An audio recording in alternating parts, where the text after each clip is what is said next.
think. The only problem we have, 3 challenges actually, are: first, we don't have a Hollywood. Second, our skin is dark. And third, about 0.5% of us steal, cheat and defraud. Okay, the above story doesn't have anything to do with what I want to share with you today. It's a pure advertorial to sell my great country and to make a few people angry. Now, back to the business of the day. When I was a child, I had no idea what my future would look like. And I had no hope too, because almost everything was against me. I grew up in an impoverished village. I didn't have a good elementary education since I spent my first decade in the remote village. My parents were poor and I had no one to look up to. To add to all this, I was a sickly boy who suffered rheumatism for the first 17 years of his life. You don't want to imagine the kind of life I lived back then. However, age 17 marked the beginning of another era for me, because that was when my life started changing, and the only thing that changed was the advice I received. From age 17, I gradually changed who I listened to. And by age 21, I've entirely changed my models, from whom I saw every day to whom I wanted to be. In today's video, I'm going to be sharing with you some of the best advice that's ever been given to me, and I hope this advice changes your life the way that it changed mine. 1. You're responsible for your life. When I was 17 or 18, I borrowed a book from a friend. That book is Maximum Achievement by Brian Tracy. And one thing I'll never forget from the book is Tracy repeating again and again that I'm responsible for my life. If you were in my shoes, you'd argue at first with this concept. I mean, I was an innocent boy who was born by an illiterate father into grade 1 poverty, without solid elementary education, with terrible sickness, which I was not in any way responsible for. My country was a victim of imperialism and colonialism, and this has led us to lose our real identities, self-esteem and wealth. The government of the day never helped matters, filled with liars and thieves who steal all the money and leave people like me in poverty. There I was, reading a book about how I'm responsible for what I knew I wasn't to be held accountable for. It's a lie, but you have to believe the lie or nothing will change in your life. I know you're not responsible for your life. I know the political leaders, the economy, or your employer have some blame. Your DNA, health, and circumstances of your birth all have some role in who you are. But guess what? You have to believe the lie, because if you don't, you'll wait forever for someone else to come and fix your life. And you already know what will happen. They won't show up. To be rich and successful, you have to take full responsibility for your life. You have to stop expecting the government, your employer, or the political leaders to fix your life, because they won't. 2. You'll see whatever you look for. I have a careless, unserious and naughty friend who's not going anywhere serious in life. But I like him because he has done me a favor in the past.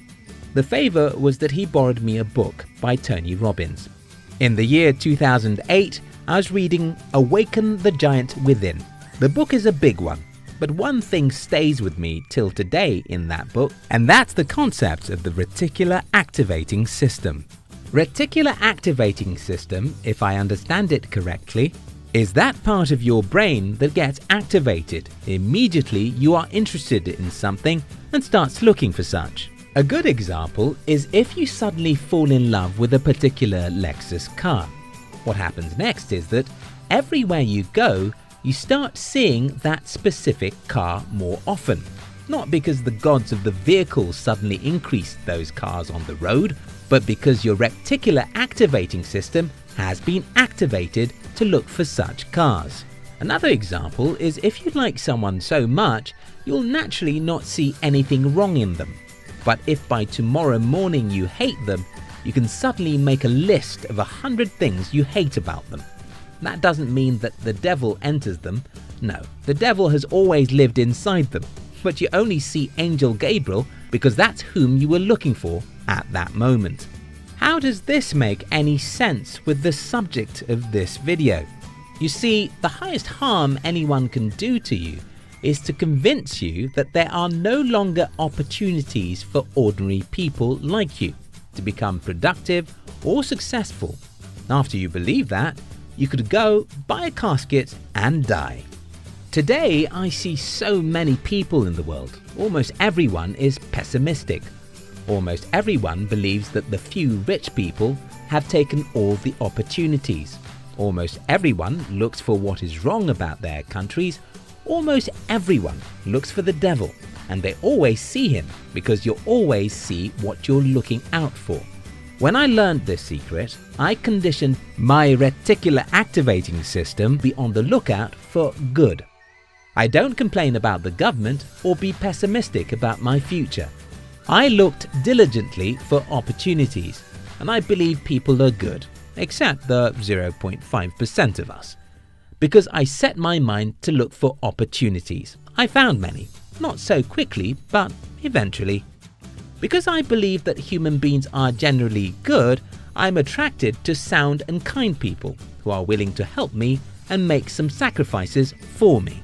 Your reticular activating system will always help you find whatever you're looking for. So if you think your country is poor and doomed, you'll find enough shreds of evidence to support that. If you feel that there are so many opportunities in your country, your reticular activating system will help you see so many possibilities, not quickly, but eventually. 3. For every corn you earn, a certain percentage must be planted. I love to use analogies about farming because I'm a child of a farmer who spent the first decade of his life on the farm. It was the year 2006. I was one of the altar servers in the Catholic Church, so I needed to go to church a few times in the week. This very day, I was rushing to a church service when I saw a man reading. Since I was too poor to have money for books, I always approached anyone I saw with a book so that they could borrow me some books. So I walked towards this man, who seemed like my age mate. The book I got from him was Rich Dad, Poor Dad, and the book marked the beginning of a new era in my life. Rich Dad, Poor Dad didn't only confirm my suspicion about the school, it taught me a simple yet important lesson about money. The affluent buy asset first, then their assets buy them luxuries. The poor buy luxuries first, and that's why they struggle for money all their life. This formula is easy, simple and effective. Anyone can follow it, but most people won't because human beings love to eat their cake and still have it. We want to go to heaven, but we don't want to die. We want our corn to multiply, but we can't wait 90 days till it grows. What a hopeless being we are. Sacrifice, sacrifice and more sacrifice. That's what it takes to achieve anything. I know someone who earns less than 10% of what I make, yet he had the luxury I don't have. How do you explain that? I know people who earn 10 to 20% of what I make, yet they are living in a more expensive home than myself. How do you explain that?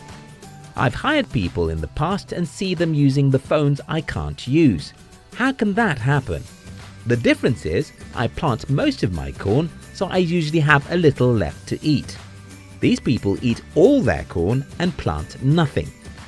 When you eat every of your corn, you always work hard to have enough corn to eat. But if you plant a part of your corn, a time will come when you'll have too many corns to sustain you for the rest of your life. George S. Clason has preached that since 1926, but nobody listens. To be financially successful, you must take full responsibility about your life and stop expecting someone else to fix your life for you. Most people in my country, Nigeria, expect someone to come and fix their lives, and that's why they remained poor. You must be optimistic, and positive because you'll always get whatever you look for. If you want to have too much corn, plant a certain percent of your corn or